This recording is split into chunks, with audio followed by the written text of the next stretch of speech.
இப்பதிவு வளர்ந்து வரும் கலைஞர்களுக்காக மட்டுமே, ஜாம்பவான்களுக்கு அல்ல. இனிய இதயங்களே, சாண்டிகுமாரின் சொந்தங்களே, அனைவருக்கும் அன்பு தமிழ் வணக்கம். நான் உங்கள் சந்தோஷ். மிமிக்ரி டியூட்டோரியல் பிளேலிஸ்ட்ல அடுத்ததான் நம்ம பார்க்க போற குரல். தமிழ் திரையுலகில் இவர் மிகப்பெரிய ஜாம்பவான். தமிழ் சினிமாவில் ஒரு மிகப்பெரிய இடத்தை பிடிச்சு வச்சிருக்காரு. இன்ன வரைக்கும் இவரோட புகழ் எல்லா பக்கமும் ஒழிச்சுக்கிட்டு தான் இருக்கு. மதிப்பிற்குரிய ஜாம்பவான் திரு நடிகவேல் எம்.ஆர். ராதா அவர்களோட குரலை தான் பார்க்க போறோம். கலாய் மலைகளாக பிறந்த ஒவ்வொருவரும் அள்ளி அள்ளி பருக வேண்டிய அவர்தவனாது. இந்த டுட்டோரியல் வீடியோ வந்து ஒரு பேசிக் தெரியாதவங்களுக்கு தான் இந்த பதிவு. இதோட பெட்டரா தெரிஞ்சுக்கணும்னா நிறைய டுட்டோரியல் வீடியோ பாருங்க. அவரோட குரலே ரிப்பீட் மோட்ல கேளுங்க, உங்களுக்கு பெட்டரா பண்ண முடியும். திரும்ப திரும்ப அந்த விஷயத்த நான் சொல்லிக்கிட்டே இருக்கேன். ஒரு நாளைக்கு 2 மணி நேரம் நான் மிமிக்ரிக்குன்னு ஒதுக்குறேன், அரை மணி நேரம் ஒதுக்குறேன், என்னால மிமிக்ரி கத்துக்க முடியுமா கேக்குறீங்க. என்னை பொறுத்த வரைக்கும் அது வேண்டாத வேலை, அது பண்ணாதீங்க, அது சரி வராது. மிமிக்ரி அப்படிங்கிறது ஒரு ஆர்ட், இது ஒரு கலை. இதை நேசிச்சு ரசிச்சு முழு மனசோட ஈடுபாடோட செஞ்சீங்கன்னா இது உங்க கைவசம் வரும், இல்லைன்னா கஷ்டம். நான் எப்படி சொல்றேன்னா, இயல்பா உங்களை அறியாம உங்களுக்கு எப்பெல்லாம் தோணுதோ அப்பெல்லாம் பயிற்சி எடுங்க. இப்ப என்னை பொறுத்த வரைக்கும் தூங்கி எழுந்த உடனே குரல் ஒரு மாதிரி பேஸ் வாய்ஸ்ல இருக்கும். அப்ப ரஜினி சார் மாதிரி பேசி பார்ப்பேன், அஜித் சார் மாதிரி பேசி பார்ப்பேன், அர்ஜுன் தாஸ் அவர்கள் மாதிரி பேசி பார்ப்பேன். இப்ப நம்ம சளி பிடிச்சிருக்கு, தொண்டை கட்டி இருக்கும் போது சூர்யா சார் மாதிரி, வீட்டுக்கு கணேஷ் அவர்கள் மாதிரி, இல்ல மொட்டை ராஜேந்திரன் மாதிரி. நம்ம எங்கேயோ பஸ் விட்டு இறங்கி நடந்து போயிட்டு இருப்போம், இல்ல வீட்டுக்கு நடந்து போயிட்டு இருக்கும் போது திடீர்னு தோணும், அப்ப ரஜினி சார் மேனரிசத்துல நடந்து பாக்குறது, விஜய் அவர்கள் மாதிரி நடந்து பாக்குறது. இந்த மாதிரி உங்களை அறியாம இயல்பா அது வந்துடணும். இயல்பா பயிற்சி செய்யுங்க, அதுதான் ரசிச்சு பண்றதுன்னு நான் நம்புறேன். ஒரு குறிப்பிட்ட டைம் ஒதுக்கி அதுல பண்ணீங்கன்னா அது ஒரு வேலையா மாறிடும். ஒரு கட்டத்துல அது உங்களுக்கு பிடிக்காம கூட போயிடலாம். அதுக்காக சொல்றேன். இன்னொரு விஷயம், 1 மாசம் நான் முயற்சி பண்றேன், இந்த குரலை என்னால எடுக்க முடியல, எப்படி பண்றது, வரமாட்டேங்குதுன்னு கேக்குறீங்க. அது சொல்ல முடியாது. இப்ப விஜய் சேதுபதி அவர்கள் குரலை நான் பழகிறதுக்கு 1 வருஷம் தேவைப்பட்டுச்சு. ஒவ்வொருத்தரோட குரல் வளத்தை பொறுத்து அந்த குரல் மெர்ஜ் ஆகிறதுக்கு கொஞ்சம் டைம் எடுக்கும். அதை புரிஞ்சுக்கோங்க. ரொம்ப நேரம் பேசிட்டேன்னு நினைக்கிறேன். எல்லாத்துக்கும் புரியணுங்கிறதுக்காக தான், தப்பா எடுத்துக்காதீங்க. சரி, இப்ப திரு எம்.ஆர். ராதா அவர்கள் குரல் எடுக்கிறதுக்கான ஃபர்ஸ்ட் ஸ்டெப் ஒரு உதாரணம் சொல்லி தான் நான் சொல்றேன். இது வெறும் உதாரணம் தான், யாருமே தப்பா எடுத்துக்க வேண்டாம். இவரோட குரலுக்கான அந்த பேஸ் எப்படின்னா, செம்பரி ஆடு இருக்கும்ல, அது ஒரு சவுண்டு கொடுக்கும். இந்த சவுண்டு ஞாபகம் வச்சுக்கோங்க, இதுதான் அந்த பேஸ். இப்ப இந்த சவுண்டோட பேசி பாருங்க. எப்படி இருக்க, அப்படியா, தூங்கியா, இந்த வீடியோவை சப்ஸ்கிரைப் பண்ணிடு, இந்த மாதிரி பேசுங்க. இதுதான் ஃபர்ஸ்ட் ஸ்டெப்.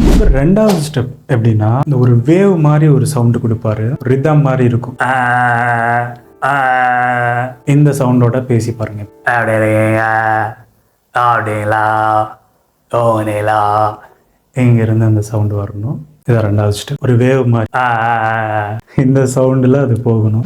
தேர்ட் ஸ்டெப், முதல் 2 ஸ்டெப்ல இருந்து ரொம்ப சட்டில்டா அழுத்தம் கொடுத்து பேசுனீங்கன்னா அதுதான் 3வது ஸ்டெப். இப்ப எல்லாரும் எப்படி இருக்கீங்க அப்படி சொன்னா அதை அப்படியே சட்டில்டா ஆக்குங்க, மெர்ஜ் பண்ணுங்க. எல்லாரும் எப்படி இருக்கீங்க, சாப்பிட்டீங்களா, good evening.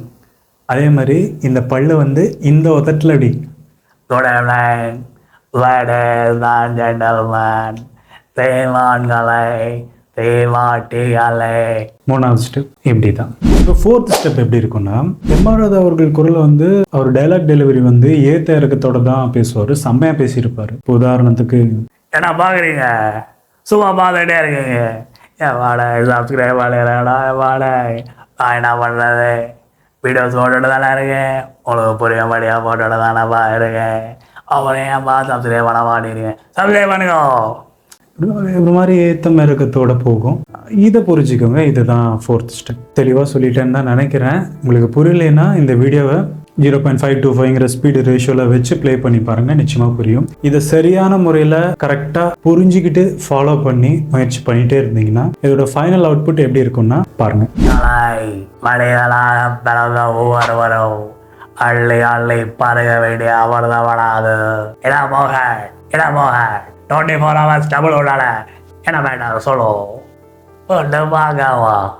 I don't like it. எனக்கு பிடிச்ச மாதிரி ஃபேர்கள் இடையில கிடையாது.